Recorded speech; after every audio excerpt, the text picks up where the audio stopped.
அனைவருக்கும் வணக்கம்.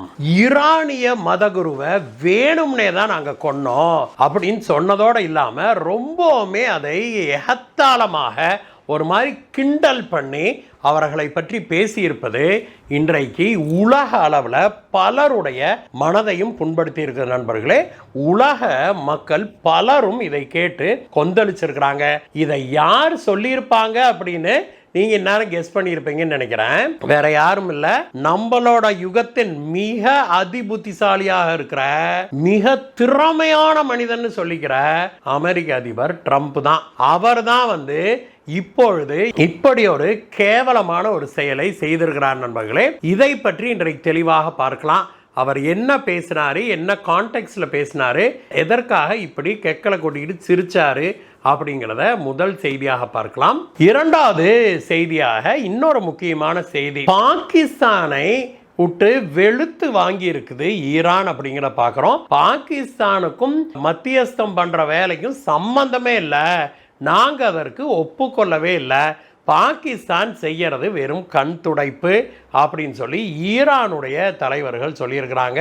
அது இரண்டாவது முக்கியமான செய்தியாக பார்க்கிறோம். மூன்றாவது செய்தியாக, துபாய் துறைமுகத்துல நின்று கொண்டிருந்த ஒரு கப்பல், அது எப்படின்னா கப்பல் ஃபுல்லா கச்சா எண்ணெய் லோடு ஏத்திட்டாங்க. அந்த ஒரு மிகப்பெரிய கப்பலின் மீது பயங்கரமான தாக்குதலை நடத்தி இருக்குது ஈரான். அந்த கப்பல் இப்பொழுது பயங்கரமாக எரிந்து கொண்டிருக்குது அப்படிங்கிற அதிர்ச்சிகரமான செய்தி வந்திருக்குது. அது மட்டும் இல்ல, அமெரிக்க டிஃபென்ஸ் எக்ஸ்பர்ட் ஒருத்தர் சமீபத்தில் அவர் கொடுத்த பேட்டியில என்ன சொல்லியிருக்கிறாருன்னா, அநேகமாக ஈரான் துபாயையும் ஐக்கிய அரபு எமிரேட்ஸ் இருக்குது இல்லையா, அந்த இரண்டு பகுதிகளையும் குறிவைத்து தகர்க்க கூடும். அதுல யுஏஇல துபாய் மேல ஃபுல் காண்டில் இருக்குது ஈரானு. துபாயை அழிப்பதற்கு, அதாவது முற்றிலுமாக அழித்து விடுவதற்கு ஈரான் திட்டமிட்டு வருது அப்படிங்கிற ஒரு அதிர்ச்சிகரமான செய்தியை சொல்லியிருக்கிறாரு. அப்படி ஒரு வேலை நடந்தா அங்க இருக்கிற லட்சக்கணக்கான இந்தியர்களுடைய நிலை என்ன அப்படிங்கிறத பற்றி இன்றைய வீடியோல பார்க்கலாம் நண்பர்களே. நம்முடைய வீடியோ உங்களுக்கு பிடிச்சிருக்குது அப்படின்னா, இன்னும் நீங்கள் நம்ம சேனலுக்கு சப்ஸ்கிரைப் பண்ணலை அப்படின்னா கீழே இருக்கிற சப்ஸ்கிரைப் பட்டன் தட்டுங்க. பக்கத்திலே இருக்கிற அந்த பெல் ஐக்கன் இருக்குல்ல, அதை தட்டிட்டு ஆல் அப்படிங்கிற ஆப்ஷனை கிளிக் பண்ணிங்கன்னா நம்ம போடுகிற வீடியோக்கள் எல்லாம் உங்களை சேரும். அது மட்டும் இல்லை நண்பர்களே, நம்மளோட வீடியோ உங்களுக்கு பிடிச்சிருந்ததுன்னா நீங்கள் ஒரு லைக் போடுங்க. அதே போல் உங்கள் நண்பர்களோடு ஷேர் பண்ணுங்கள். மேலும் இந்த வீடியோவை பற்றிய உங்களுடைய கருத்துக்களை கமெண்ட்ஸில் சொல்லுங்கள். உங்களுடைய லைக், ஷேர்ஸ் மற்றும் கமெண்ட்ஸ் தான் நமக்கு மிகப்பெரிய பூஸ்டாக வருது. வாங்க நண்பர்களே, வீடியோவுக்கு போகலாம்.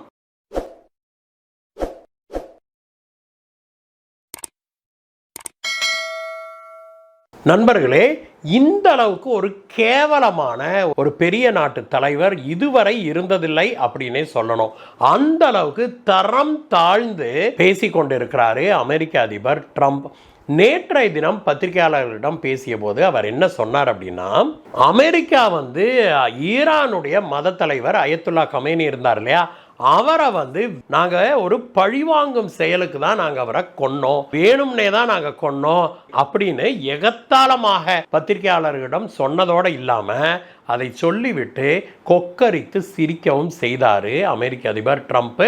இதே செய்தியை அவர் சொல்வதற்கு சில மணித்துளிகள் முன்னாடி அவருடைய வெள்ளை மாளிகையுடைய பேச்சாளர் அந்த பெண்மணியும் சொன்னாங்க. இது நேற்றைய தினம் எப்படி நடந்தது அப்படின்னாக்க, நேற்றைய தினம் பத்திரிகையாளர்களை ட்ரம்ப் அவர்கள் சந்தித்த போது ஒரு பத்திரிகையாளர் கேட்கிறாரு, ஏங்க 2 நாள் பேச்சுவார்த்தை நடந்துருச்சு, பேச்சுவார்த்தை நடந்து கொண்டிருக்கும் போதே இப்படி திடீர்னு போய் அந்த நாட்டின் மீது தாக்குதல் நடத்தி அந்த நாட்டு தலைவர்களை எல்லாம் கொன்னீங்களே, ஏன் இப்படி செஞ்சீங்க, அது நியாயமா அப்படின்னு சொல்லி ட்ரம்ப் கிட்ட கேட்டிருக்கிறாரு. அதற்கு பதிலளித்த ட்ரம்ப் தான் என்ன சொல்லியிருக்கிறாரு, நாங்க பேச்சுவார்த்தை நடத்தினோம், ஆனா ஈரானுடைய தலைவர்கள் எல்லாம் மாறி மாறி எங்ககிட்ட பொய் பேசினாங்க. என்ன பண்ணாங்க, எங்ககிட்ட பொய் பேசினாங்க. அதனால தான் நாங்கள் ஈரானுடைய மதகுருவான அயத்துல்லா கமேனியில் ஆரம்பித்து ஈரானுடைய தலைமையில் இருக்கிற கிட்டத்தட்ட எல்லா தலைவர்களையும் நாங்கள் கொன்னோம். அவங்க எங்ககிட்ட பொய் சொன்னதுக்காக, பழி வாங்கிறதுக்காக நாங்கள் இப்படி செஞ்சோம் அப்படின்னு சொல்லிட்டு ஒரு விதமாக கேலி செய்யும் விதமாக சிரித்தாரு ட்ரம்ப். இதை பார்த்த அங்கிருந்த பத்திரிகையாளர்கள் மட்டுமில்லை, அங்கிருந்த அனைவரும் பயங்கர அதிர்ச்சிக்குள்ளானாங்க. ஒரு நாட்டு தலைவரை கொன்னதோடு இல்லாமல் அதை அவர்கள் கொன்னதற்கான காரணம் அவர் சொன்னது ரொம்ப ஃப்ளிம்சியான ஒரு சிறுபிள்ளைத்தனமான காரணமாக இருந்ததோடு இல்லாமல் அவரை கொன்றுவிட்டு இப்பொழுது அதை கொக்கரித்து சிரித்து அந்த நாட்டு மக்களை கேவலப்படுத்தி இருக்கிறாரு ட்ரம்ப் அப்படின்னு தான் அங்கே இருந்தவர்கள் மட்டுமல்ல, இன்றைக்கு உலக ராஜதந்திரிகளும் பாதுகாப்பு வல்லுநர்கள் எல்லாருமே சொல்கிறாங்க. அவங்க என்ன சொல்கிறாங்க அப்படின்னா, ட்ரம்ப்பு இப்படி பேசி சிரிச்சதை பார்த்து நமக்கே இவ்வளோ மனவேதனையாக இருந்தால் அந்த ஈரானிய மக்களுக்கு எவ்வளவு மனவேதனையை இது கொடுக்கும். அது மட்டும் இல்லை, உலகம் முழுவதும் இருக்கிற ஷியா முஸ்லிம்களுடைய ஏகோபித்த தலைவராக இந்த மதகுரு அயத்துல்லா கொமைனி வணங்கப்பட்டார். அப்பேற்பட்ட தலைவரை இவங்க கொன்னுட்டு இப்படி எகத்தாளமாக பேசி சிரிக்கிறாரு அப்படின்னா அது உலகம் முழுவதும் இருக்கிற ஷியா முஸ்லிம்களை இது காயப்படுத்தாதா? அது அமெரிக்காவின் மீது அவர்களுக்கு ஒரு கோபத்தை ஏற்படுத்தாதா அப்படின்னு சொல்லி பல வல்லுநர்களும் கேட்டிருக்கிறாங்க. இது தொடர்பாக மேலும் ட்ரம்ப் என்ன சொன்னார் அப்படின்னா, நாங்கள் அப்படி தான் கொன்னோம், எங்களுக்கு அதை பற்றிலாம் ஒரு வருத்தமும் கிடையாது, இனிமேலும் இது தொடரும் அப்படிங்கிற மாதிரி சொல்லியிருக்கிறாரு.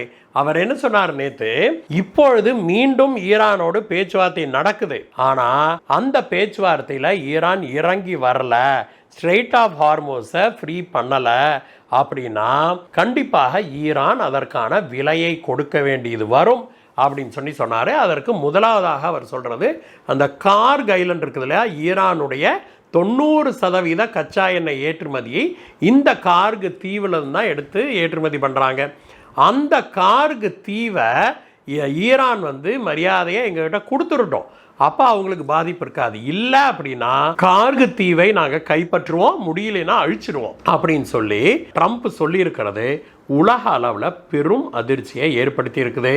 அது மட்டும் இல்லை, ட்ரம்ப்பு ஒரு கட்டத்தில் பேசுகிற பார்த்தா மனுஷனுக்கு புத்தி வேதளிச்சிருச்சோ அப்படின்னு கூட உலகத்தில் பல டிவி சேனல்களில் இப்போ விவாதமே ஓட ஆரம்பிச்சிருச்சு. ஏன்னா இதையெல்லாம் பேசுகிற மனுஷன் அடுத்தது என்ன சொன்னார்னா, ஈரான் தங்களுக்கு 20 பெரிய கப்பல்களை, கச்சா எண்ணெய் கப்பல்களை கிஃப்ட் கொடுத்துருக்குது அப்படின்னாரு. ஏங்க இதெல்லாம் நம்புற மாதிரியாங்க இருக்குது அப்படின்னு நம்ம ஊரில் சொல்லுவாங்க இல்லையா ஒரு படத்தில், அந்த மாதிரியான வசனம் தான் நமக்கு இதை கேட்கும்போது ஞாபகம் வருது நண்பர்களே. சரி நண்பர்களே, ட்ரம்ப்புடைய இந்த தலைக்கணத்துக்கும் அவர் செய்கிற இந்த அட்டூழியத்துக்கும் விரைவில் ஒரு முடிவு வரும் அப்படின்னு தான் நாம் எதிர்பார்க்குறோம். இதற்கிடையே ஈரான் போரில் மேலும் பல சம்பவங்கள் நடந்திருக்குது. முதலாவதாக என்ன அப்படின்னா, பாகிஸ்தான் அமெரிக்காவுக்கும் ஈரானுக்கும் இடையே நாங்கள் மத்தியஸ்தம் பண்ணுறோம்னு சொல்லிச்சு இல்லையா, முதலையே இஸ்ரேல் இதுக்கு ஒப்புக்க மாட்டேன்ருச்சு, அதனால் அமெரிக்காவுக்கும் ஈரானுக்கும் இடையே நாங்கள் மத்தியஸ்தம் பண்ணுறோம்னு சொல்லிச்சு இல்லையா. அதற்கு நேற்றைய தினம் பாகிஸ்தானில் ஒரு மீட்டிங் நடந்தது. யுஏஇ, பாகிஸ்தான், துருக்கி ஆகிய நாடுகள் சேர்ந்து 4 நாடுகள் நேற்று ஒரு மீட்டிங் போட்டாங்க. அதில் பல விஷயங்கள் பேசப்பட்டது. அதையெல்லாம் ஈரானுக்கு சொல்கிறோம் அப்படின்னு சொல்லி பாகிஸ்தான் சொல்லியிருக்குது. இதுக்கு பதிலளிக்கும் விதமாக தான் நேற்றைய தினம் ஈரான் வெளியிட்ட ஒரு செய்தி குறிப்பில் அவங்க என்ன சொல்லியிருக்காங்கன்னா, பாகிஸ்தானுடைய மத்தியஸ்தத்தை நாங்கள் நிராகரிக்கிறோம், நாங்கள் ஏற்றுக்கொள்ள மாட்டோம், பாகிஸ்தான் செய்கிற மத்தியஸ்தம் மீட்டிங்லெல்லாம் நாங்கள் கலந்துக்க மாட்டோம் அப்படின்னு சொல்லி ஈரான் சொல்லியிருக்குது. மேலும் ஈரான் என்ன சொல்லியிருக்குதுன்னா, அமெரிக்கா ஏதேதோ கண்டிஷன்களை தேர்டு பார்ட்டிகள் மூலமாக எங்களுக்கு கொடுக்க முயற்சிக்கிறாங்க, அதையெல்லாம் நாங்கள் ஏற்றுக்கொள்ள மாட்டோம், நேரடியாக அமெரிக்காவோடு பேச்சுவார்த்தை அப்படின்னா நாங்கள் வர்றோம், இல்லைன்னா இந்த ஆட்டத்துக்கு நாங்கள் இல்லை அப்படின்னு சொல்லி பாகிஸ்தானுக்கு பயங்கரமான ஒரு நோஸ்கட்டை விட்டுருக்குது ஈரான் நேற்று. இதை கேட்ட பிறகும் கூட பாகிஸ்தான் அடங்குவதாக இல்லை, அப்படிலாம் இல்லை, நாங்கள் மத்தியஸ்தம் பேசிக்கிட்டு தான் இருக்கிறோம் அப்படின்னு பாகிஸ்தானுடைய அதிகாரிகள் சொல்லி வராங்க. இதற்கிடையே நேற்றைய தினம் ஈரான் துபாயில் நின்று கொண்டிருந்த ஒரு மிகப்பெரிய கச்சா எண்ணெய் கப்பலை தன்னுடைய ட்ரோன்களை வீசி தாக்கி இருக்குது நண்பர்களே. அந்த கப்பலில் ஃபுல்லாக கச்சா எண்ணெய் லோடு ஏற்றி நின்றுருக்குது.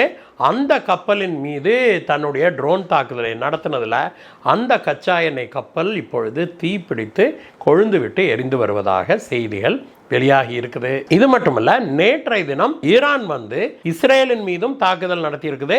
இஸ்ரேலுடைய கச்சா எண்ணெய் ரிஃபைனரி இருக்கும் இல்லையா, கச்சா எண்ணெய் சுத்திகரிப்பு நிலையம், அந்த ரிஃபைனரியின் மீது நேற்றைய தினம் தாக்குதல் நடத்தி இருக்குது. மிசைல் தாக்குதல் இது அப்படின்னு சொல்றாங்க. அந்த தாக்குதலில் அந்த ரிஃபைனரி இப்பொழுது பெரிய அளவில் பாதிக்கப்பட்டிருக்குது. அதில் ஸ்டோர் பண்ணி வைக்கப்பட்டிருந்த கச்சா எண்ணெய் கொழுந்து விட்டு எரிந்து கொண்டிருக்குது அப்படின்னு சொல்லி செய்திகள் வெளியாகி இருக்குது. இது மட்டும் இல்லை, ஈரான் நேற்றைய தினம் மட்டும் இது போன்ற பல தாக்குதல்களை நடத்தி இருக்குது அப்படிங்கிறாங்க நண்பர்களே. சற்று முன் நமக்கு கிடைத்த செய்தி நண்பர்களே, யுனைடெட் அரப் எமிரேட்ஸ்லையும் துபாய், குறிப்பாக துபாயின் மீதும் ஈரானுடைய தாக்குதல்கள் தற்போது நடந்து வருவதாக தெரியுது. அங்க பெரிய அளவில் இப்பொழுது சைரன் ஒலித்து கொண்டு இருக்குது.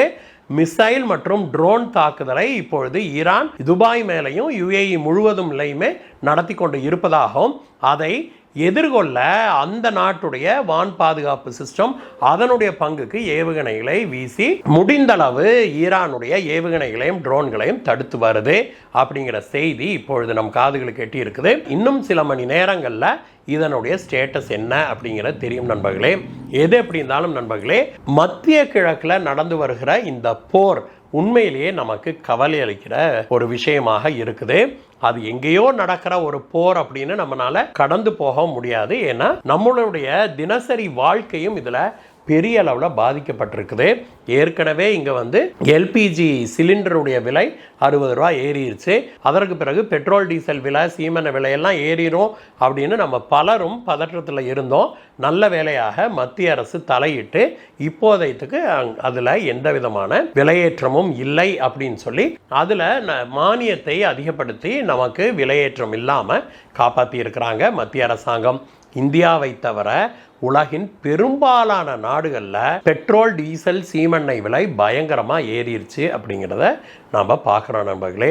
எது எப்படி இருந்தாலும் நண்பர்களே, இந்த ஒரு இக்கட்டான சூழ்நிலையில் நாம் அனைவரும் நம்முடைய பாரத பிரதமருக்கும் அவருடைய அரசாங்கத்துக்கும் முழுமையாக ஒத்துழைப்பு வழங்க வேண்டும். நாம் அனைவருமே இந்த போருடைய பிரச்சனைகள்லேருந்து நம்மளை பெருமளவில் காப்பாற்றியதற்கு பாரத பிரதமர் திரு நரேந்திர மோடி அவர்களுக்கு ஒரு மிகப்பெரிய நன்றியை தெரிவிச்சுக்க வேணும். இந்த வீடியோவை பற்றிய உங்களுடைய கருத்துக்களை சொல்லுங்கள் நண்பர்களே. மீண்டும் உங்களை வேற ஒரு வீடியோ சந்திக்கிறேன் கைஸ். Bye bye.